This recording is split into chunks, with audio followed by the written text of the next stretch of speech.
My guest on the program is retired Air Commodore Abayomi Balogun. He has 33 years of active service under his belt and was part of Nigeria's peacekeeping efforts in Liberia, Sierra Leone, and various joint military operations in Nigeria. These days, he advocates for war veterans and is a security expert both locally and internationally. When you go into high crime areas, there's always a character there called Old Soldier. Ever heard of this person? All the area boys are loyal to him. The buck stops at his doorstep, and somehow he knows what the security forces are going to do before they do it.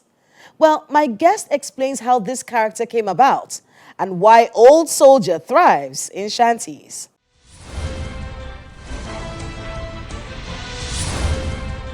Retired Air Commodore Balogun, welcome to Dateline. Thank you very much for having me. You know, I've read quite a bit about you. Thank you for your service. Thank you. Thank you. The way the military was run at the time when you were in active service, because you're retired now. I am. But you've been on the ground. You've been at the war front, not in Sierra Leone, in Liberia, you know, in joint operations in Nigeria as well. At the time when you were in active service, is there a difference between how military operations were carried out then and how they are carried out now? Yeah, I would say so, because I've told some people that we forget yesterday. If not, what we did in faraway Liberia and Sierra Leone was the ideal way to go, where we were all our brother's keeper, the Army and the Navy and the Air Force. We fought together in unison, and that's why we achieved what we did. And even the operation in Nigeria started on a good note. They were fighting jointly, especially when the operation was under the command of the DHQ. But when they changed that and the services went their ways, and normally it is in unison that you can achieve more. Until we learn to come back together and fight as a team, then we will succeed in no time. Mr. President has always tried to talk about the fact that, you know, the agencies that are fighting insecurity in this country have to be in unison, you know, and those are the same sentiments that you're re-echoing right now. Yes, of course, they must fight in unison. In fact, there is a document that the President signed in 2019 called the National Security Strategy. And that document shows how to go, the way to go, the guideline of how to ensure Nigeria is safe and secure. And it calls for an all-inclusive approach where everybody is involved. But then, I don't know why we do that in Nigeria. We will come up with resolutions, everything, but just to implement those things will be a problem. I'm not expecting the President to sign such a document and it's not being implemented.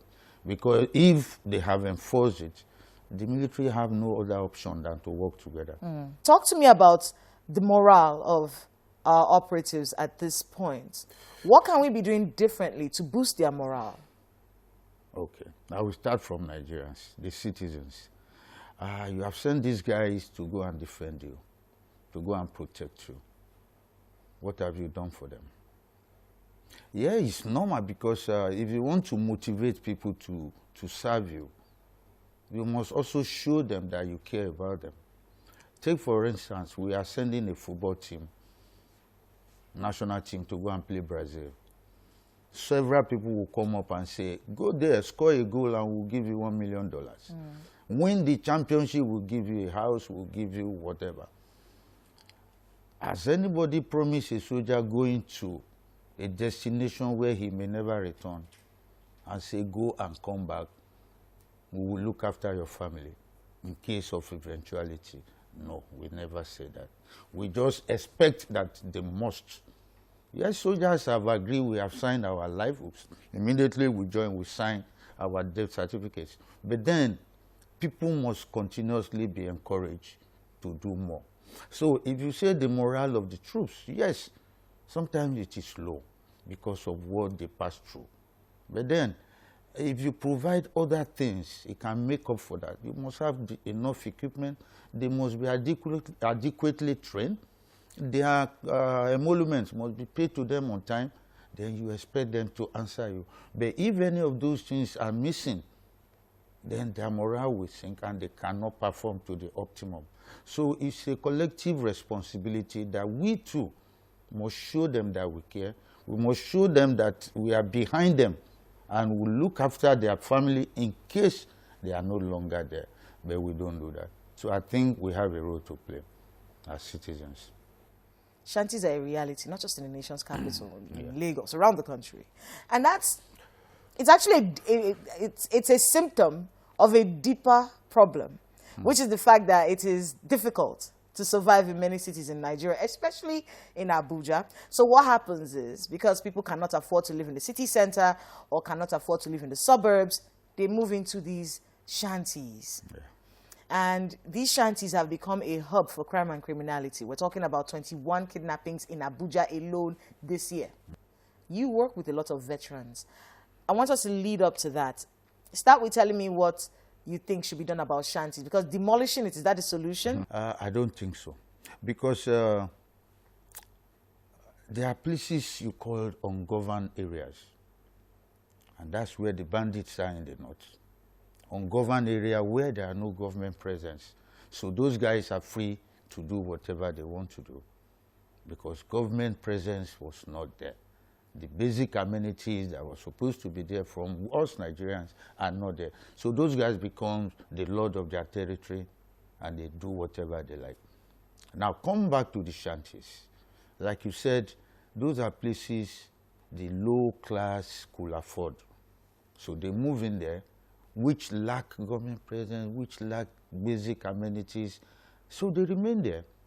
But then all the negative things happen there because not much attention is paid to them. So what happened? Drugs, they're freely, so many negative things. And then they come to the town, harass you, and then go back to the shanties.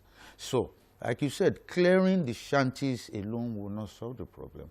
We must go to the root cause. Why are those shanties created?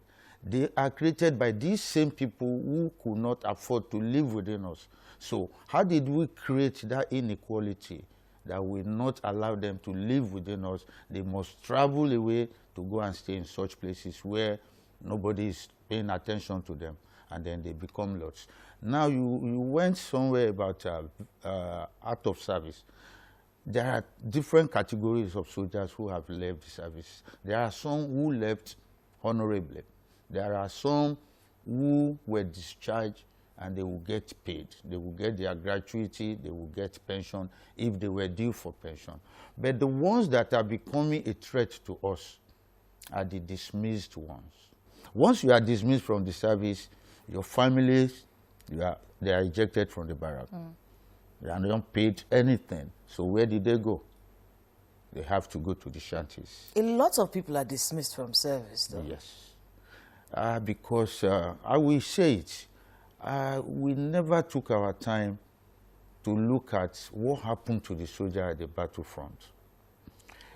Number one, if you send a soldier to a battle, by the time he comes back, it's not the same. It's a different person. Now, at the battlefront, where daily he sees his colleagues being killed, he himself maybe sometimes narrowly missing death, and you think he will not be affected psychologically? No. So sometimes when they misbehave, you need a psychology to look at them.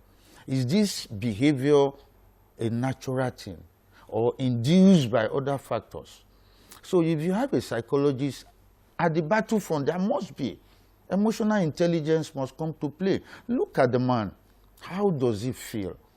Is his morale okay or is low on morale? Sometimes you excuse them when you see such traits and say, no, go and rest. Retired Air Commodore Balogun, thank you so much for being with us on Dateline. The pleasure is mine. Thank you for having me.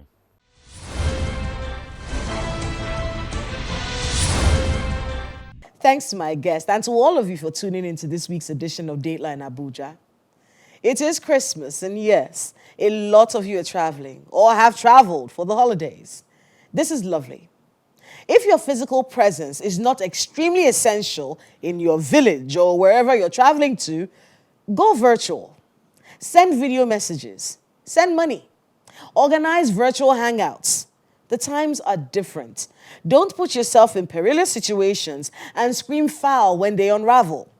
If you can avoid traveling, stay home, stay safe, and let's keep the conversation going on our social media handles. Let us know the happenings in your neighborhood using these handles showing right now on your screen. Thank you so much for watching. I'm Kayla Megwa. See you next time.